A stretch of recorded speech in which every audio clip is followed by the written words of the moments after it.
obrigado, pastora. Glória a Deus. Seja Deus louvado nessa noite, nesse lugar. Quero cumprimentar todos vocês com a paz do Senhor. Tome assento, por gentileza. Muito obrigado. Glória a Deus. Sou grato a Deus por esse momento tão nobre, né? Por esse momento tão especial que o nosso Deus, Ele nos proporciona nessa noite, tá bom? A pastora Renata, o pastor Marafon, que nós amamos já faz muitos anos, nos conhecemos, né? E eu sempre digo, para ser amigo não precisa estar, amigo precisa ser, né? Você pode estar geograficamente distante, mas o coração pode estar muito próximo, né? E a gente ama quem é comprometido com a obra de Deus. Eu sempre digo, amamos a Cristo, mas também amamos a causa de Cristo. E a Renata, a pastora Renata, o pastor Marafon, né, que foram muito bem orientados pelo pastor Leonel, estão aí, né, dando continuidade, fazendo a obra, e eu quero glorificar Deus pela vida de vocês, né? O tempo pode passar, mas a gente não pode perder o brilho do olho, né, o ânimo, a pegada, a visão, né? A gente tem que manter, afinal de contas a vida pertence a quem se atreve. Foi Nietzsche que falou, Nietzsche falou que a vida vai ficando cada vez mais dura perto do topo. Então, a gente tem desafios absurdos diante de nós. Mas com a força do nosso Deus, a gente vai rompendo em fé, como diz a canção, vai vencendo, vai triunfando e vamos seguindo em frente, sempre. Para isso fomos chamados, tá bom? Quero louvar a Deus pela vida de vocês, louvar a Deus pela vida da minha esposa também, que está comigo aqui hoje. Permitindo Deus, no dia 29 de novembro, a gente completa 38 anos de casado. Temos uma filha com 36 anos que é casada, está grávida, você é avô. Se Deus quiser, em fevereiro, estou sentindo um gostinho de vitória. Porque vamos passar a ser avô. A gente está muito grato a Deus. Temos um filho também casado, ele tem 35 anos, o Tiago.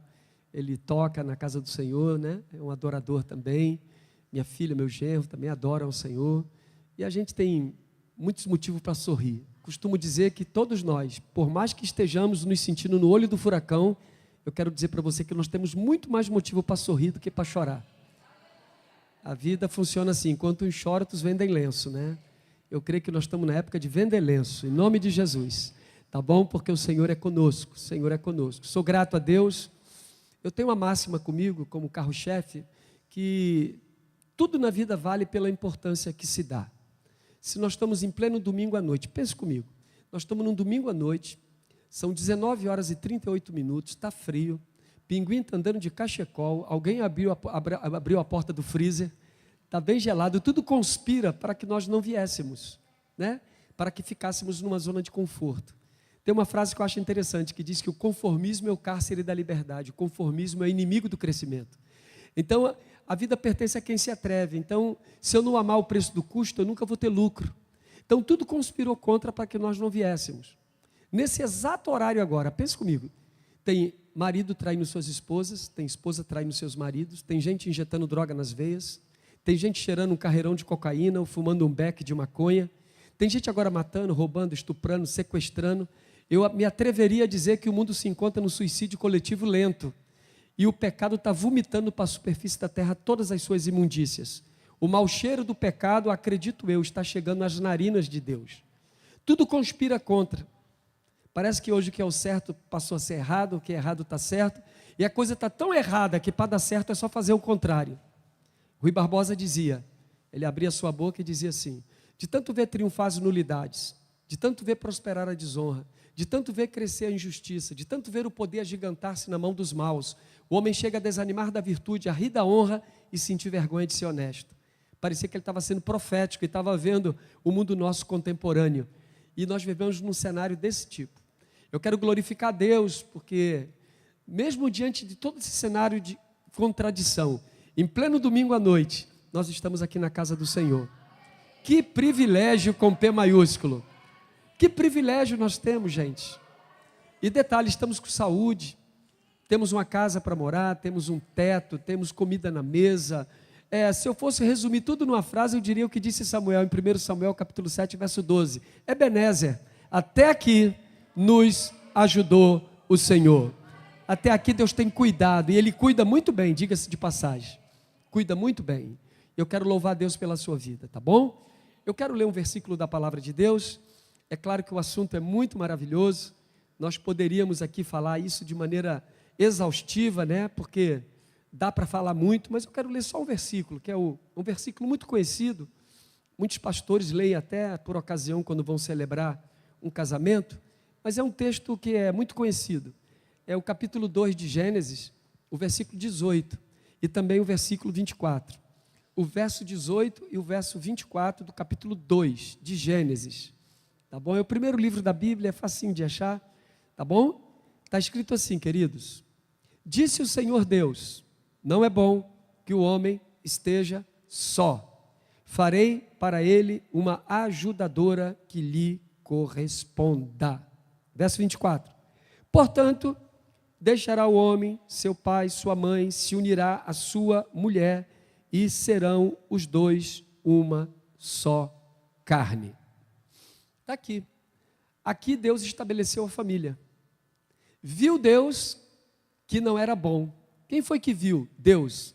Quem é que disse que não era bom? Deus. Então não dá para discutir com ele. Não dá para fazer um contraponto. Tá? Não dá para entrar em rota de colisão. Porque ele sabe de todas as coisas. Ele tem alguns atributos e um deles é a onisciência. Ele sabe o futuro.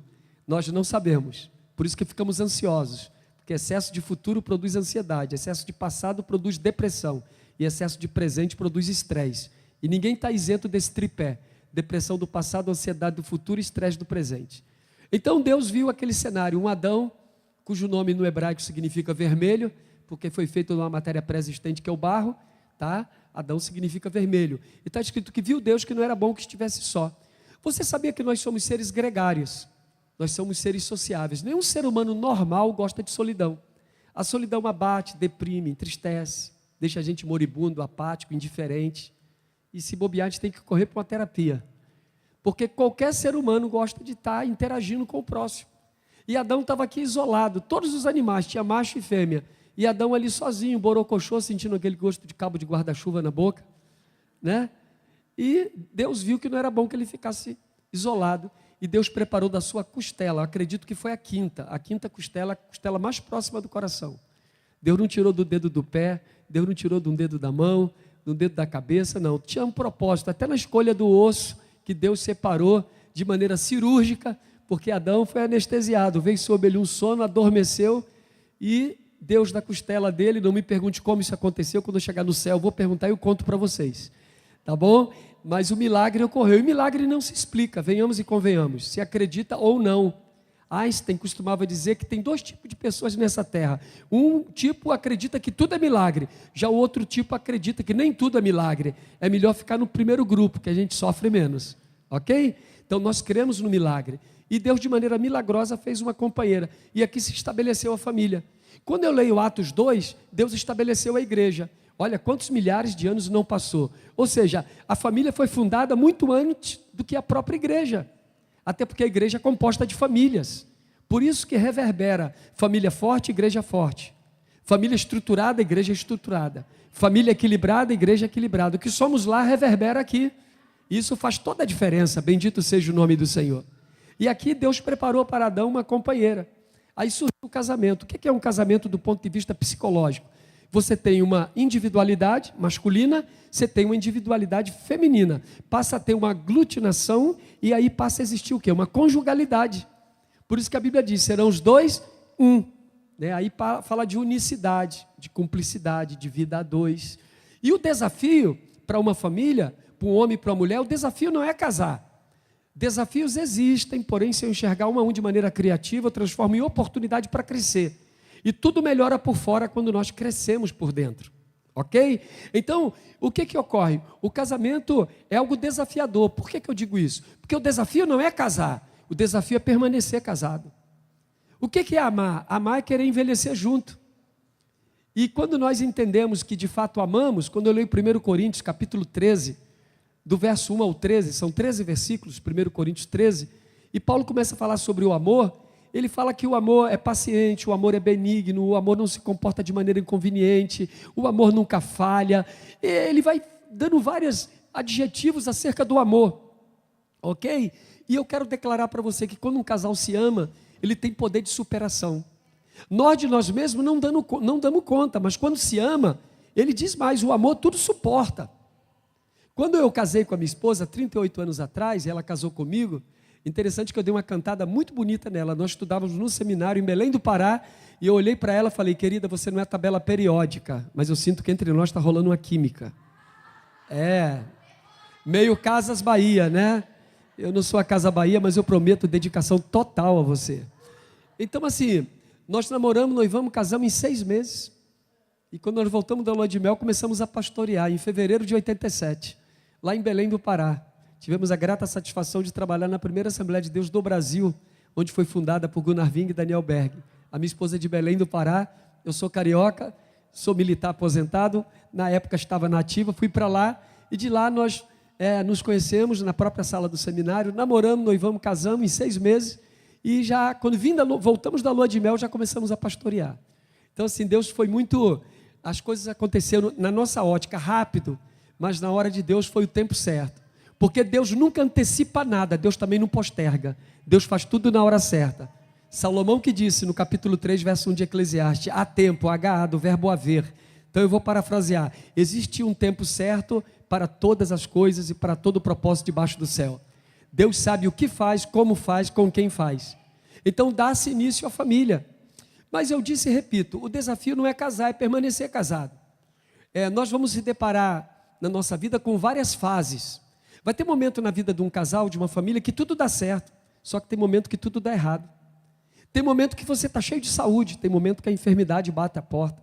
Tem momento que você está financeiramente falando muito bem, tem momento que você está passando uma prova financeira, o cobertor curto, tapa a cabeça, destapa os pés, destapa a cabeça.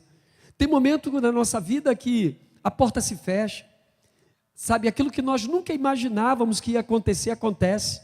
Nós oramos e parece que o céu fica em silêncio, porque tem momento que eu oro e Deus fala comigo, tem momento que Deus não fala comigo, me revela, e tem momento que Deus nem fala nem revela, mas permanece em silêncio.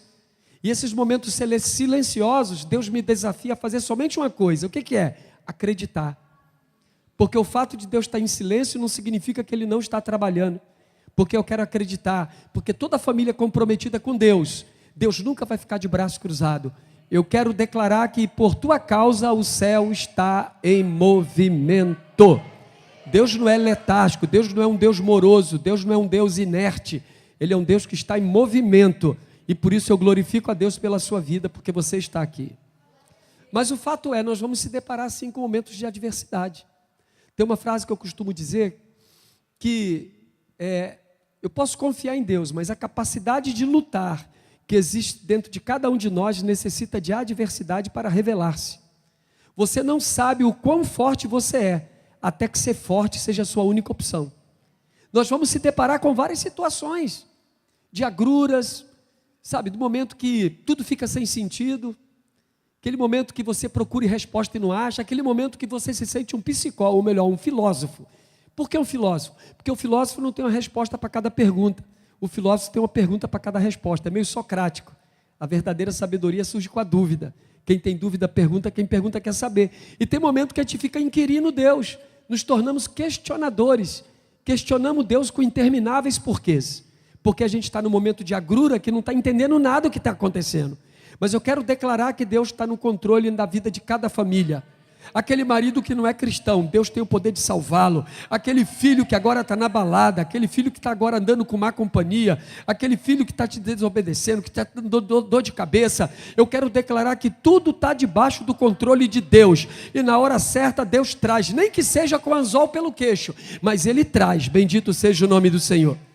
É a palavra que Paulo verbalizou para aquele centurião que estava ali no capítulo 16 de Atos dos Apóstolos. Quando ele pega uma adaga para se matar, achando que Paulo e Silas e companhia limitada fugiram, ele pensou, todo mundo fugiu, eu não vou ter como explicar essa fuga em massa. Aí eu acredito que um espírito maligno soprou no ouvido dele, se mata. Né? E ele pegou uma adaga, ele preferia se matar do que não ter argumento para justificar a fuga coletiva. E naquele momento que ele ia se matar, Paulo brada em alta voz, não te faças nenhum mal, porque todos estamos aqui. E aquele homem que açoitou Paulo, maltratou Paulo, que era o seu algoz, ele diz assim, senhores, o que é necessário que eu faça para me salvar? Aí Paulo é taxativo, categórico e contundente. Paulo diz: crê no Senhor Jesus Cristo, será salvo tu e a tua casa, tua família, teus filhos. A bênção de Deus não vai atingir só você, atinge toda a sua família. Aquele filho rebelde, aquela esposa que não conheceu a Deus, aquele parente que você ama, que não quer saber de Deus, por causa da tua intercessão, por causa da tua oração, por causa do teu clamor, Deus até hoje está preservando a vida, porque por causa da rosa, a erva daninha também é regada. Bendito seja o nome do Senhor. Deus ainda cuida, Deus ainda guarda, Deus ainda protege. Fala para a pessoa que está do seu lado, ó, te alegra, a tua voz ainda é conhecida no céu. Te alegra, a tua voz ainda é conhecida no céu. Ok?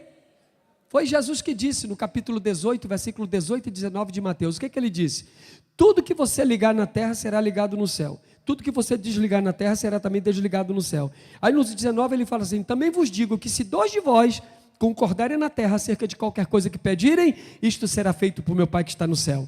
Então, de uma concordância, o milagre ocorre. Bendito seja o nome do Senhor. Amém? Mas vamos lá, vamos pontuar aqui algumas coisas, porque o assunto é muito variado, é muito diversificado, tá? É muita coisa para falar num curto espaço de tempo. Então eu vou na sequência, vou colocar a meia para depois colocar o sapato, respectivamente, tá bom? Então eu disse no início da minha fala, Deus estabeleceu o casamento, e o desafio não é casar, é permanecer casado. E aí que está o grande X da questão. São 2 culturas diferentes, 2 criações diferentes, dois tipos de educações diferentes. A maior herança que um pai e uma mãe deixam para um filho é uma boa educação. A boa educação, dizia o padre Vieira, lá em Portugal, há muitos anos atrás, ele falava assim: a boa educação é semelhante à moeda de ouro, em qualquer lugar terá o seu valor.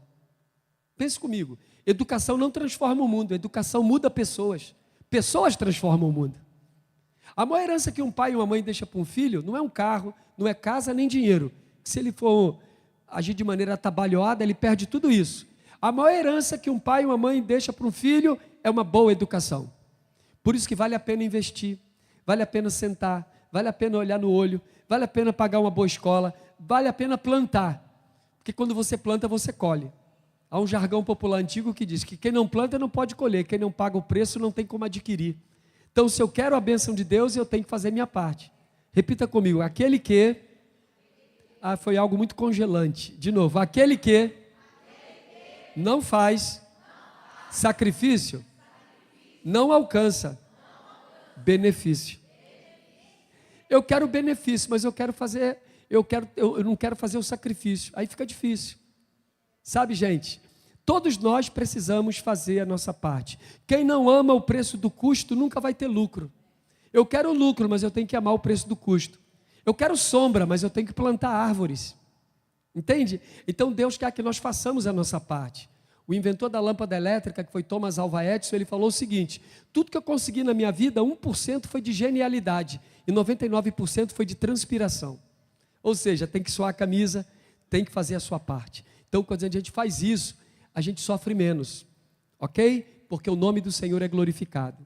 Queremos ver o bem dos nossos filhos, o bem da nossa casa, o bem do nosso lar. A nossa casa tem que ser um pedacinho do céu. Mas para que isso aconteça, existem alguns segredos para o sucesso do casamento. Eu quero pontuar pelo menos 3. Dentro do nosso tempo, eu vou pontuar pelo menos 3. A família, para ter sucesso e conseguir chegar no fim da estrada, ela precisa de algumas coisas. A primeira coisa que eu quero pontuar é maturidade. Repita comigo: maturidade. Maturidade não se compra, se adquire. Porque quando alguém casa, a pessoa tende a colocar em prática ou replicar aquilo que aprendeu com o pai e a mãe.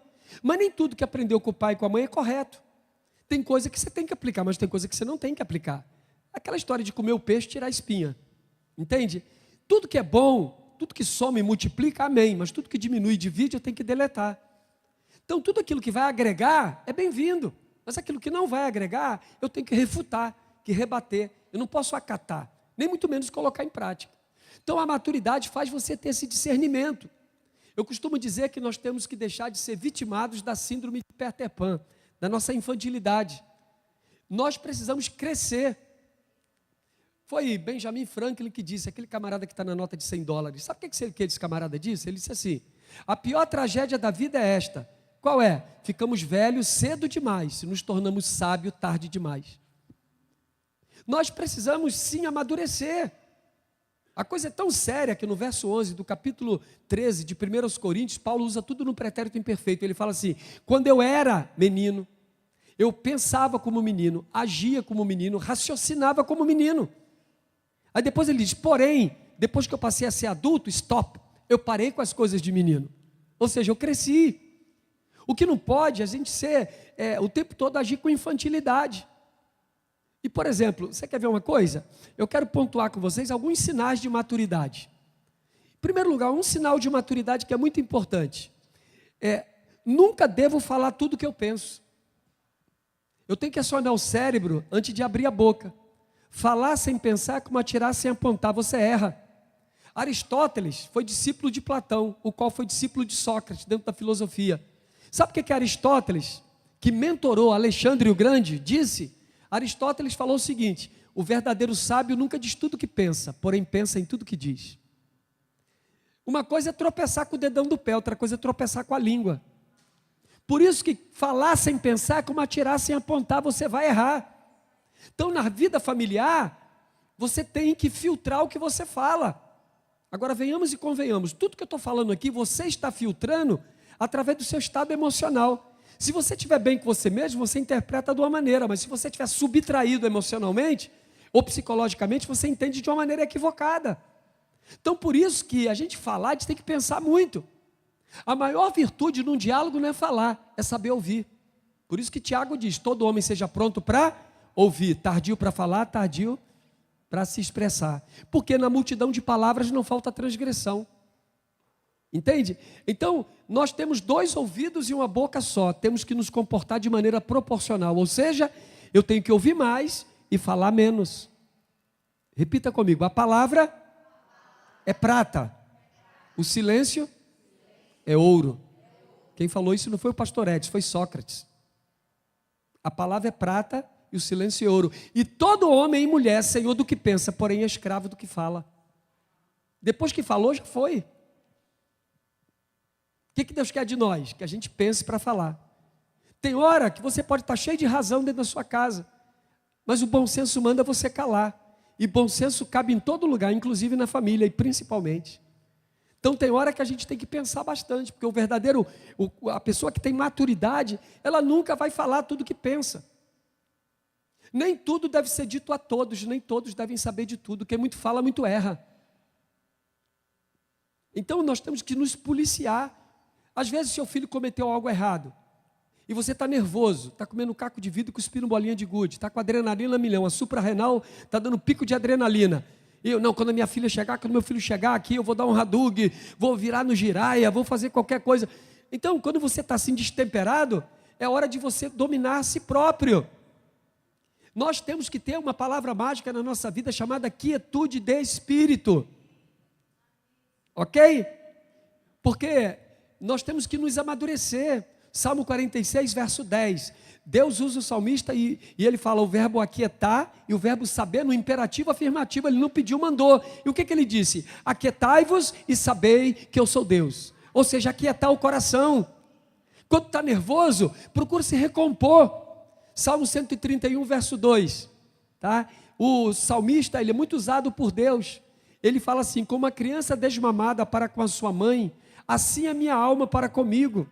Sabe, gente, quando você está bem com você mesmo, calmo, sereno e tranquilo, como diz a canção, você tem condição de resolver problemas agudos. Ninguém apaga incêndio com gasolina. Ninguém apaga incêndio colocando mais gravetos. A palavra dura suscita ira, mas a palavra branda desvia o furor. O que Deus quer de nós? Que a gente pense para falar. Colossenses capítulo 4, verso 6, Deus usa Paulo e diz assim: a vossa palavra seja sempre agradável, temperada com sal, para que saibais como deveis responder a cada um.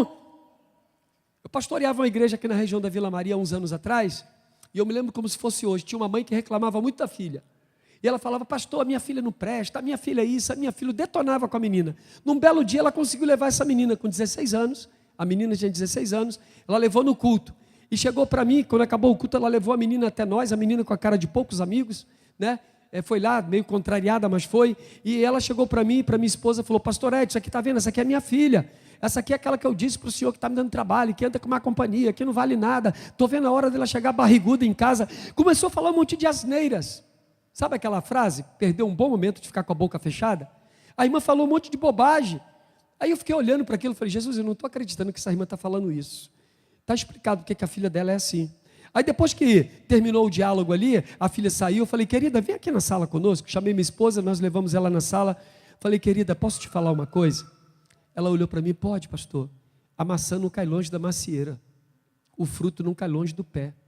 Cada um dá aquilo que tem. A educação dela está sendo reverberada. Querida, a senhora não pode falar assim com a sua filha. A palavra tem poder. A tua palavra está sendo uma sentença sobre ela. Você não pode agir dessa maneira. A minha obrigação, e tanto da minha esposa quanto da senhora como mãe, é de abençoar os filhos. Sigamos o exemplo de Jó. Jó tinha 10 filhos, 7 homens e 3 mulheres. A Bíblia diz que ele acordava toda madrugada, botava a mão na cabeça de um por um e intercedia dizendo: Senhor, se porventura pecaram contra ti, perdoa. A Bíblia diz que ele fazia isso de maneira contínua. Nós temos que ser intercessores e abençoadores.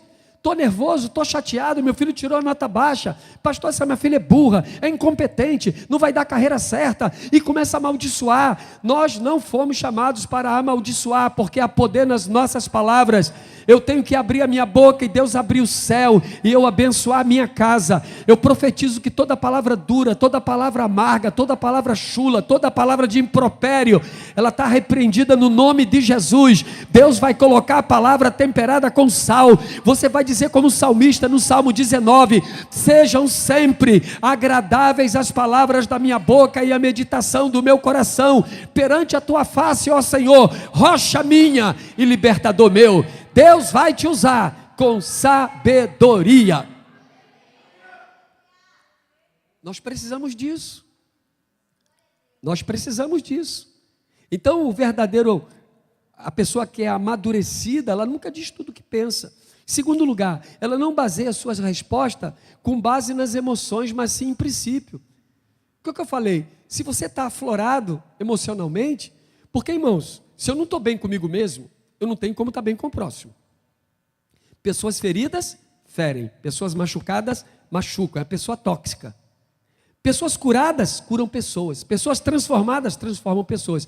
Pessoas medicinais. Então você tem que ser medicinal e não tóxico. Eu não posso, se eu não estou bem, eu tenho que respeitar aquele momento. Sabe, gente, nós choramos, não é porque somos covarde, fraco ou frouxo. Nós, muitas das vezes, como seres humanos, choramos porque passamos muito tempo sendo forte. Quando o coração não aguenta mais, transborda pelos olhos. Às vezes, não tem como você acordar todo dia dando glória a Deus e aleluia. Tem momento que você está travando luta. Tem momento que você está em crise. O Senhor não prometeu para mim e para você, quando nos salvou, vida fácil. Eu costumo dizer quando prego que Jesus não nos enganou quando nos salvou. João 16:33, Jesus falou assim: tenho-vos dito isto para que em mim tenhais paz. No mundo tereis aflições. Mas tem uma vírgula e tem ali uma conjunção coordenada sintética adversativa. Mas tem de bom ânimo, eu venci o mundo. Ou seja, vamos ter aflição, vamos ter dificuldade. Quando Paulo vivia um dos piores momentos da sua vida, ele escreveu a sua carta para a igreja de Éfeso. Paulo estava preso em Roma. E algumas cartas Paulo escreveu preso, como por exemplo, Filipenses, Colossenses, Efésios, Filemão e 2 Timóteo. Paulo estava preso. E quando o inferno todo pensava, ele está numa situação vexatória, uma situação que para ficar ruim precisa melhorar muito. Então agora ele vai murmurar contra Deus, vai chutar o balde, vai perder o equilíbrio, vai agir de maneira destemperada. O inferno todinho torcia por isso. Mas Paulo abre a sua boca e o endereço é Efésios 3:20. O que é que Paulo diz? Paulo diz assim: ora, aquele que é poderoso para fazer tudo. Se parasse aí já estava de bom tamanho. Ora, aquele que é poderoso para fazer tudo, já basta. Mas Paulo vai mais adiante e diz: ora, aquele que é poderoso para fazer tudo, muito, mais abundantemente. Chega, Paulo, além daquilo que pedimos ou pensamos, segundo o poder que em nós opera. Nós não temos um Deus michuruca, um Deus fraquinho, um Deus anêmico, um Deus desnutrido, de pau, de madeira, de gesso, de alumínio, de concreto, não. Nós temos um Deus vivo. Eu profetizo para a igreja: seus pés são como latão reluzente, seu cabelo é como a branca lã, sua voz é como voz de muitas águas, e os seus olhos são como chama de fogo. Ele vê, ele entende, ele compreende. Bendito seja o nome do Senhor. Ele conhece o que está aqui dentro. Então o nosso emocional, Deus cuida. Deus cuida do nosso emocional. Deus cuida do nosso coração. Nosso Deus é um baita de um psicólogo, nós só temos que falar para Ele. Irmão, quando a gente fala, produz em nós alívio. Você sabia que algumas doenças é fruto de palavras não ditas? A gente vira uma bomba relógio. Agora, quando você verbaliza, bota para fora, você sente alívio. Por isso que Jesus falou, né? Tomai sobre vós o meu jugo e aprendei de mim que sou manso e encontrarei descanso para as vossas almas, porque o meu jugo é suave e o meu fardo é leve. Jesus não colocou um peso que a gente não consiga carregar, e Ele vai dar para nós alívio. Sempre haverá um Deus no céu que nos entende e nos atende. O salmista no Salmo 139 diz que o Senhor nos sonda e nos conhece, de longe entende o nosso pensamento, e sem que haja uma palavra na nossa boca, diz que o Senhor tudo sabe. E a palavra sondar no original hebraico significa virar do avesso. Deus conhece eu e você por dentro. Eu olho para vocês todos aqui por fora, mas Deus olha e sonda por dentro. Não está escrito na Bíblia, mas repita comigo: se a aparência, ai, foi tão borocochô, se a aparência explicasse a essência, o sabor seria desnecessário.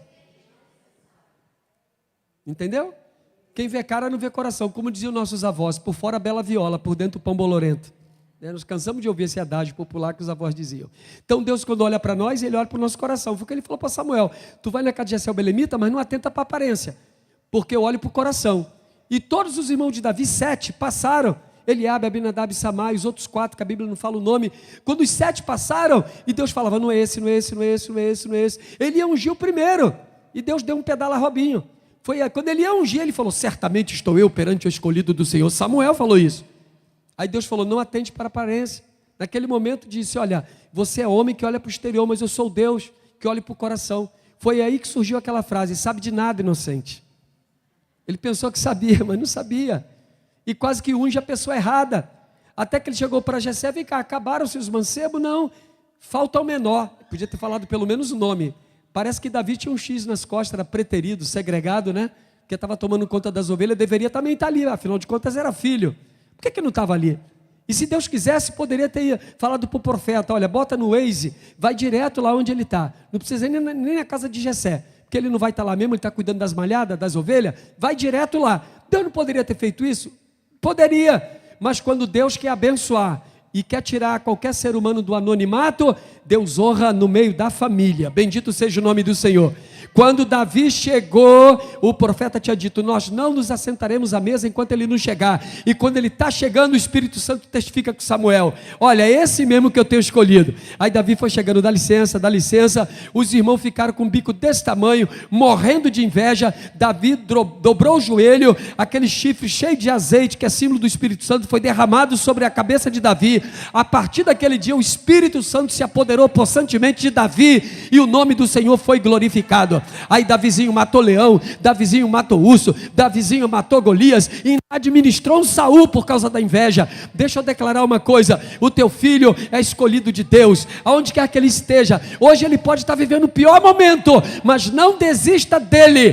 Perdemos por medo de perder. Não desista dele, porque Deus tem um plano. Um dia ele vai tocar, um dia ele vai cantar, um dia o dom de Deus vai aflorar na vida dele, e ele será um baluarte, um profeta, um atalaia, e você vai ficar boquiaberta e vai dizer: o Senhor falou, o Senhor cumpriu, bendito para sempre seja o nome do Senhor. Aleluia, 1 milhão de glórias ao sacrossanto nome de Jesus.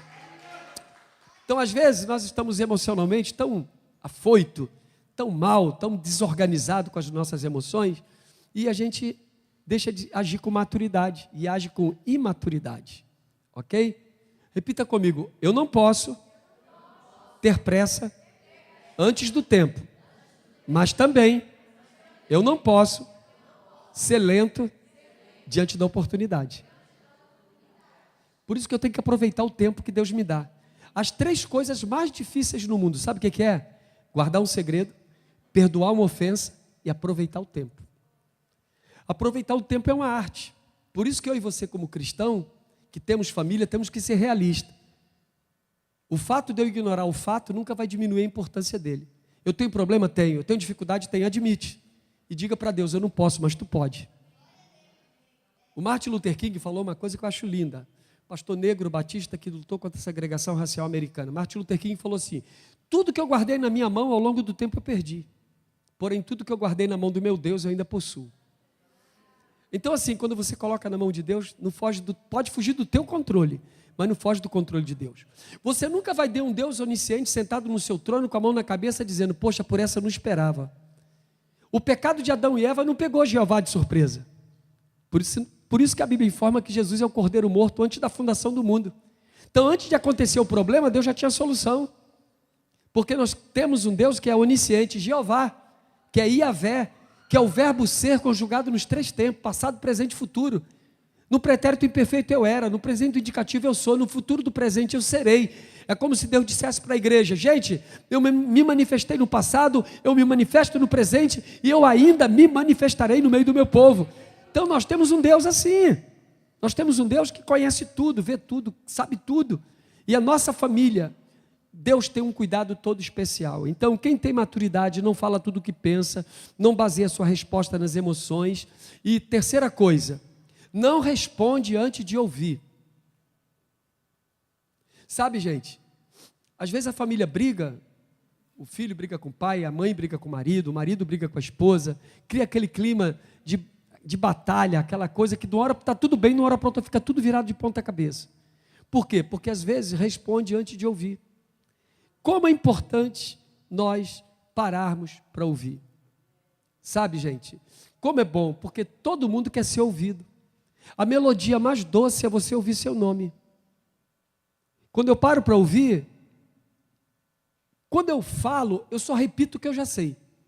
Mas quando eu paro para ouvir, eu posso aprender algo novo. Por isso que quem gosta de ficar em pé para ensinar, antes, porém, tem que ficar sentado para aprender. Porque cada um dá o que tem, venhamos e convenhamos. Cada um entrega aquilo que tem. Paulo disse, eu entreguei o que também recebi, por ocasião da palavra da ceia. Pedro e João, no capítulo 3 de Atos, diz para aquele paralítico, eu não tenho prata nem ouro, mas o que eu tenho eu te dou, cada um dá o que tem. Então a gente tem que tomar muito cuidado. Às vezes a gente sai falando muito. Sabe, irmãos, tem gente que fala tanto, que quando se mandar amputar os 2 braços, continua falando pelos cotovelos. Segredo só é segredo entre 3 pessoas se 2 estiverem mortas. Forte isso, né, gente? Um dia eu estava pregando, falei isso, a irmã fez isso. Sangue de Jesus tem poder, pastor Edson. Achei tão engraçado. Então, assim, o que ocorre? É muito importante a gente parar para ouvir. Sua filha está triste? Vai conversar com ela. Ouça. Quem está em crise não precisa de um juiz. Quem está em crise precisa de um amigo. Tem que ouvir. Em cima dos sintomas, o médico tenta atingir a causa. Você tem que ouvir. Tem que ajudar, estender a mão, perdoar. Pense comigo. Parecemos animais quando brigamos. Parecemos homens quando julgamos. Porém, parecemos com Deus quando amamos e perdoamos. Por isso que temos que ouvir. Como é bom ouvir. Uma vez, nós tivemos uma experiência muito legal. A minha filha tinha um namorado, numa determinada igreja que eu dirigi, e eu autorizei ela a namorar, aquela coisa toda. O rapaz foi lá em casa, pedi para namorar, e o físico do pastor Edson não intimida, mas eu olhei bem no olho dele e falei assim, o físico não intimida. Mas depois que inventaram a pólvora, tudo ficou mais fácil. Eu falei, a frase fatiou e passou, foi eu que criei. Enfim, minha filha começou a namorar com esse rapaz. Só que a gente não conhecia muito ele, né? Minha filha ficou encantada, um rapaz bonitão, aquela coisa, né? A melhor coisa que existe para o ser humano é ele ter caráter. Ele pode não ser tão bonito, ela pode ser não tão bonita, porque beleza não põe mesa, já diziam os nossos avós. Às vezes a pessoa é bonita, mas ela não tem caráter. E o caráter é imprescindível, até para uma pessoa que alega ser cristão. 2 Coríntios 5,17, quem está em Cristo, nova criatura é, as coisas velhas se passaram, tudo se fez novo. Então quem tem caráter, tem atitude diferenciada. Tem um provérbio chinês antigo que diz assim: dinheiro perdido, nada perdido, saúde perdida, muito perdido, caráter perdido, tudo perdido. Tem um adágio popular antigo, uma crônica muito linda, que o nome da crônica é Ei Você. Essa crônica fala assim: ei você, cuidado com os seus pensamentos, se transformam em palavras. Ei você, cuidado com as suas palavras, se transformam em ações. Ei você, cuidado com as suas ações, se transforma em hábito. Ei você, cuidado com os seus hábitos, ele molda o seu caráter. Ei você, cuidado com o seu caráter, porque ele vai controlar toda a tua vida. Então a diferença faz a diferença. O que é? O caráter. O sujeito pode não ser tão bonito. Sabe aquele culto que Jesus distribuiu o dom da beleza, ele faltou? Ele pode não ser tão bonito, mas se ele tiver caráter, está dentro, está valendo. O caráter faz a diferença. Faz a diferença. E um dia, conversando com a minha filha, ela foi namorando, passou 1 mês, 2 meses, aquela coisa, e nós percebíamos que ela estava um pouco abatida, triste, né, meio apática. E um dia eu falei: filha, você está bem? Ah, pai, eu estou bem. Deu aquela resposta evasiva, né? Eu falei: não, você não está bem, vamos conversar. Eu comecei a conversar com ela 10 horas da noite, acabei quase 1 hora da madrugada, está entendendo? E conversamos, ela botou a cabeça no meu colo, chorou, falei: vai lá, filha, fala a verdade nunca vai ter medo da luz, tá? Nada podemos contra a verdade, senão pela verdade. Você está feliz nesse relacionamento, nesse namoro? Ah, pai, aí começou a pontuar. Eu só falei para ela, depois que ela falou tudo, chorou, eu orei por ela, falei: filha, sai fora. E graças a Deus ela nos ouviu e saiu fora. O que eu digo para você? Quando o filho honra pai e mãe, a Bíblia é taxativa, é o único mandamento com promessa: honra teu pai e tua mãe para que te vá bem e prolongue seus dias sobre a face da terra. Mas onde eu quero chegar? Eu pude emprestar os meus ouvidos para ouvi-la. Vai lá, filha, conta a sua demanda, fala onde está doendo. E naquele momento eu dei um conselho para ela, porque quem não aceita ser aconselhado nunca poderá ser ajudado. E não adianta pegar conselho depois que erra, porque não adianta chorar sobre o leite derramado. Tem que trabalhar no preventivo. Antes de tomar uma atitude importante na vida, pegue um conselho com quem tem conselho para dar. Não pegue também conselho com quem é pior do que você, com quem não tem conteúdo. Pegue conselho com alguém que vai te mostrar o caminho do milagre. Eu quero declarar com todas as letras nessa noite: Deus está abençoando o teu lar, a tua casa, o teu filho, o teu esposo. Deus está abençoando a tua esposa. E Deus está livrando de toda alma mal intencionada. Tudo aquilo que é laço, que é armadilha, que é cilada, que é tocaia, está repreendido em nome de Jesus. Está repreendido em nome de Jesus. O mal não vai prevalecer nunca, porque maior é aquele que está conosco do que aquele que está no mundo. Deus é contigo, e Ele não desistiu de abençoar tu e a tua casa. Tudo que Deus te prometeu continua de pé. Deus não sofre de amnésia, Deus não caduca. Ei, a promessa de Deus não envelhece. As promessas de Deus são sólidas, fiéis e verdadeiras. Então o desafio não é crer, é continuar crendo. É continuar crendo, porque o sonho me dá aquilo que a realidade me nega. Deus tem o melhor para nós. Deus sempre vai ter o melhor, por mais que a realidade diga o contrário. Por isso que é bom ouvir. O Martin Luther King falou o seguinte, ele falou assim: se eu soubesse, olha o que esse camarada tirou da cartola. Se eu soubesse que amanhã o mundo viesse a se desintegrar, ainda hoje eu plantaria a minha macieira. Um dia ele estava mal pra caramba, e ele abriu a boca e falou assim: eu sou vítima de sonhos adiados, eu sou vítima de esperança dilacerada, porém, apesar de tudo isso, eu ainda tenho um sonho, porque eu não posso desistir da vida.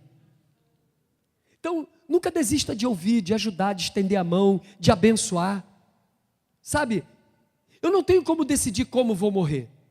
Eu não tenho como decidir quando vou morrer, nem como nem quando, mas eu posso decidir como eu vou viver.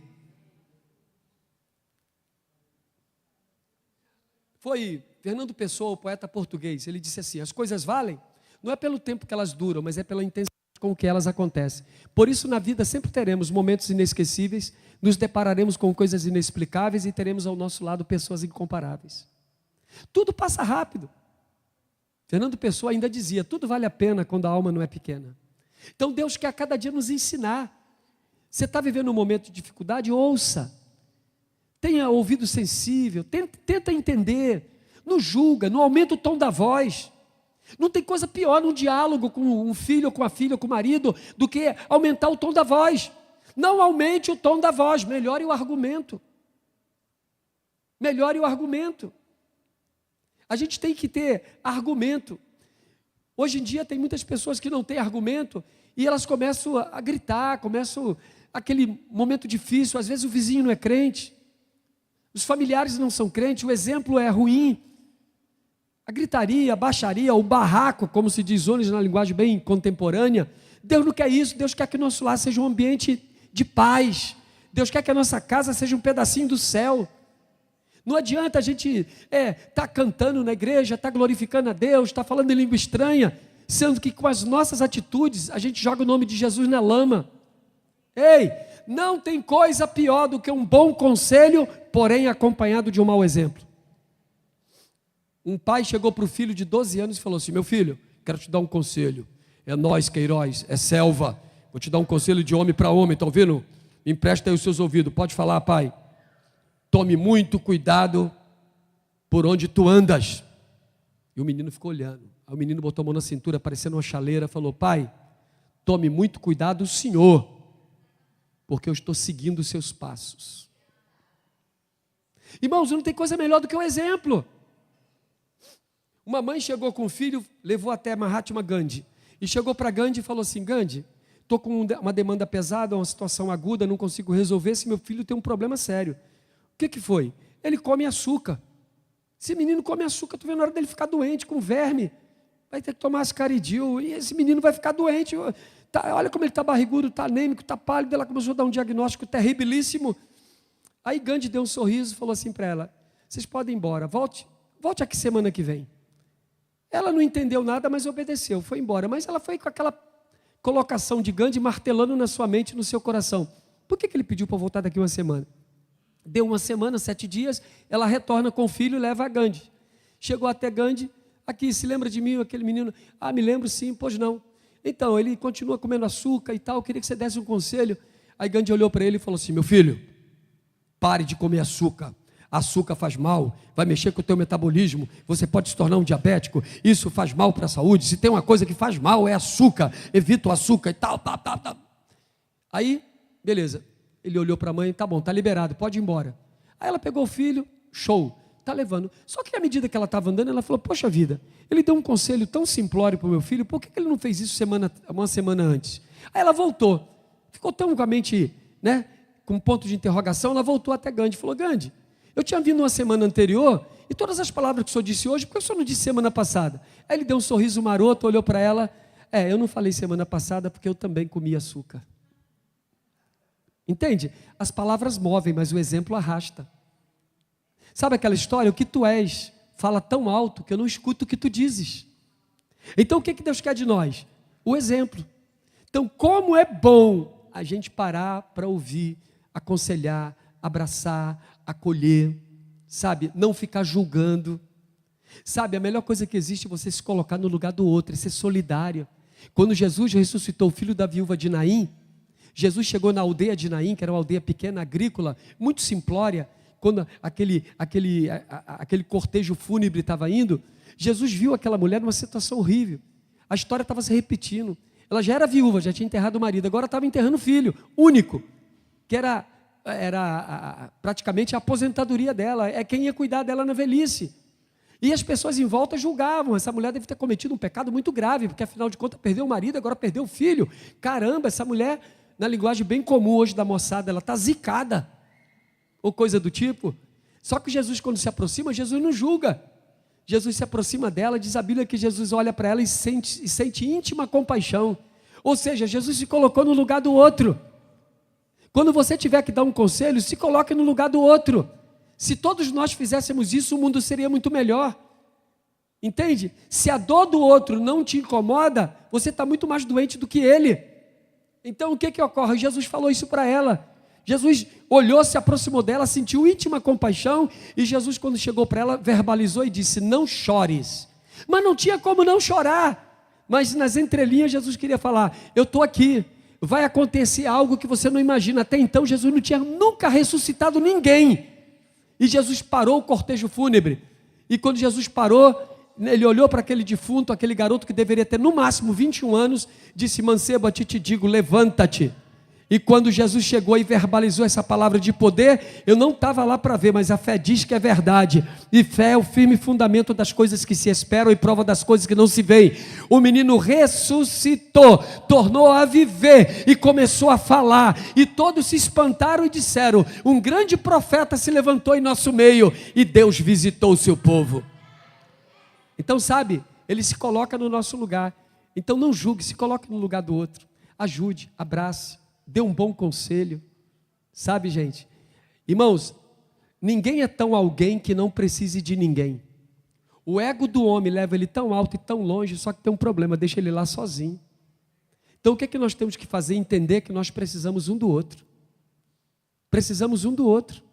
Se aquele paralítico lá do capítulo 2 de Marcos não tivesse 4 amigos para destelhar o telhado e levar ele para colocar diante de Jesus, ele nunca seria curado. Tem que um ajudar o outro. Moisés orava, né? Quando Israel saiu do Egito, o primeiro inimigo que eles enfrentaram foram os amalequitas. A Bíblia diz que quando ele levantava o braço, Israel prevalecia, mas à medida que o tempo passava, ele cansava, baixava o braço. Quando ele baixava o braço, os amalequitas prevaleciam. Aí Arão e Ur viram: peraí, vamos ajudar. Um segurou do lado, outro segurou do outro, levantaram o braço. Durante toda a noite, a Bíblia diz, Israel prevaleceu. Porque não dá para vencer sozinho. Nós temos que ter pessoas do nosso lado. E a família, irmãos, é importante que haja o diálogo, o abraço, a conversa, o companheirismo, tá? Que Deus, sabe, gente, possa nos abençoar copiosamente. Sabe, o assunto é longo, é extenso, mas eu vou dizer uma coisa para vocês. Deus vai dar para você bastante equilíbrio. Deus vai dominar a tua natureza adâmica. Sabe, pastor, eu sou nervoso, eu sou agitado, comigo tem isso mesmo, que vem na boca eu falo. Procure se policiar. Procure educar-se a si próprio, ou se reeducar. Aquilo que você está fazendo de errado, pare de fazer. Deus vai abençoar a tua vida, a tua mente e o teu coração, porque essa palavra que preguei, ela é dirigida à tua mente para ser entendida, mas é dirigida ao teu coração para ser amada. Pratique, o nome do Senhor há de ser copiosamente glorificado. Pratique e você vai ter grandes alegrias, porque bons conselhos devem ser praticados. E quando eu dou ouvido, eu acato, eu recebo de bom grado, é como aquela semente que não caiu na beira do caminho, não caiu entre os espinhos, não caiu entre os pedregais, caiu em boa terra, e quando cai em boa terra, germina, cresce, floresce, frutifica, e o objetivo é atingido. Deus seja louvado nesta noite, neste dia, neste lugar. Lute por aquilo que você acredita. Repita comigo, quero encerrar, repita comigo: nunca seria racional concluir não poder antes de tentar. Então nós temos que fazer nossa parte. Temos que ser realista. Não podemos ser nem pessimista nem otimista. Temos que ser realista. O pessimista se queixa do vento. O otimista espera que o vento mude. Mas o realista, ele ajusta a vela do barco para singrar os mares. Que Deus nos abençoe e que Deus nos guarde. Quero encerrar e já fazer o meu agradecimento e falar uma frase. E eu queria que você guardasse essa frase no seu coração. Você que é pai, você que é mãe, você que é filho, você que é filha, tá? Não sei qual cenário que você vive, eu não sei qual o contexto da sua vida, mas eu quero falar essa frase e queria que você refletisse bastante, tá bom? Pense comigo. Quando você nasceu, todos sorriram, só você chorou. Deu para copiar, colar e salvar? Vou repetir. Quando você nasceu, todos sorriram, só você chorou. Viva nessa terra a tua vida de uma tal maneira que quando você morrer, todos possam chorar e só você sorrir, dizendo: combati, bom combate, acabei a carreira, guardei a fé, e desde agora a coroa da justiça está preparada para mim, a qual o justo juiz me dará naquele dia, mas não somente a mim, mas a todo aquele que amar e aguardar a sua vinda. Que Deus em Cristo nos abençoe. Quem trouxe a mão direita, levanta. Quem trouxe a mão esquerda, por favor, levante também. Bate uma na outra e glorifica a Deus. Muito obrigado. Deus abençoe.